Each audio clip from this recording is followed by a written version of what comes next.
जय श्री राम। मंगलवार की कथा। एक बुढ़िया थी। वह मंगल देवता को अपना इष्ट देवता मानकर सदैव मंगल का व्रत रखती और मंगल देव का पूजन किया करती थी। उसका एक पुत्र था जो मंगलवार को उत्पन्न हुआ था।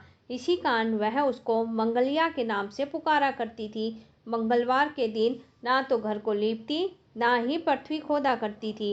एक दिन मंगल देवता उसकी श्रद्धा की परीक्षा लेने के लिए साधु का रूप धारण करके आए और उसके द्वार पर आकर आवाज दी। बुढ़िया घर से बाहर आई तो साधु को खड़ा देखकर हाथ जोड़कर बोली, महाराज जी क्या आज्ञा है। साधु ने कहा, मुझे बहुत भूख लगी है, भोजन बनाना है। इसके लिए तू थोड़ी सी पृथ्वी लीप दे तो तेरा पुण्य होगा। यह सुनकर बुढ़िया ने कहा, महाराज आज मैं मंगलवार की व्रती हूँ और इसलिए मैं चौका नहीं लगा सकती। कहे तो जल का छिड़काव कर दूँ, वहाँ पर भोजन बना ले। साधु ने कहा, मैं गोबर से लिपे चौके पर खाना बनाता हूँ। बुढ़िया ने कहा, पृथ्वी लीपने के अलावा और कोई सेवा हो तो वह मैं करने के लिए उपस्थित हूँ। साधु ने कहा, सोच समझ कर उत्तर दो। जो कुछ भी मैं कहूँगा सब तुमको करना होगा। बुढ़िया कहने लगी, महाराज पृथ्वी लीपने के अलावा जो भी आप आज्ञा देंगे उसका मैं अवश्य पालन करूँगी। बुढ़िया ने ऐसा वचन 3 बार दिया। तब साधु ने कहा, तू अपने लड़के को बुलाकर औंधा लिटा दे और मैं उसकी पीठ पर भोजन बनाऊंगा। साधु की बात सुनकर बुढ़िया चुप हो गई और साधु ने कहा, बुला लड़के को। अब क्या सोच विचार करती है।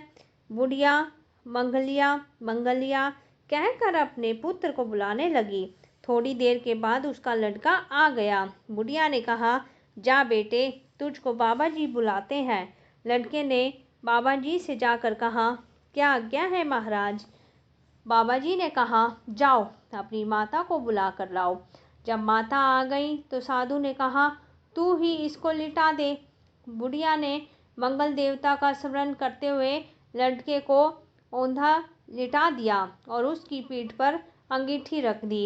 इसके बाद साधु से कहा, महाराज अब जो कुछ आपको करना है कीजिए, मैं जाकर अपना काम करती हूँ। साधु ने लड़के की पीठ पर रखी हुई अंगीठी में आग जलाई और उस पर भोजन बनाया। जब भोजन बन चुका तो साधु ने बुढ़िया से कहा कि अब अपने लड़के को बुलाओ, वह भी आकर भोग ले जाए। बुढ़िया कहने लगी कि यह कितने आश्चर्य की बात है। उसकी पीठ पर तो आपने आग जलाई और उसी को प्रसाद के लिए बुलाते हो।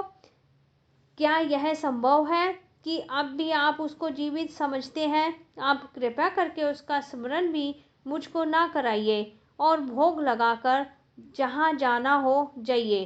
साधु द्वारा आग्रह करने पर बुढ़िया ने जो ही मंगलिया कहकर अपने पुत्र को आवाज लगाई तो ही वह एक ओर से दौड़ता हुआ आ गया। साधु ने लड़के को प्रसाद दिया और कहा, माई तेरा व्रत सफल हो गया। तेरे हृदय में दया है और अपने इष्ट देव में श्रद्धा है। इसके कारण तुझको कभी कोई कष्ट नहीं पहुँचेगा। जय श्री राम। जय हनुमान जी।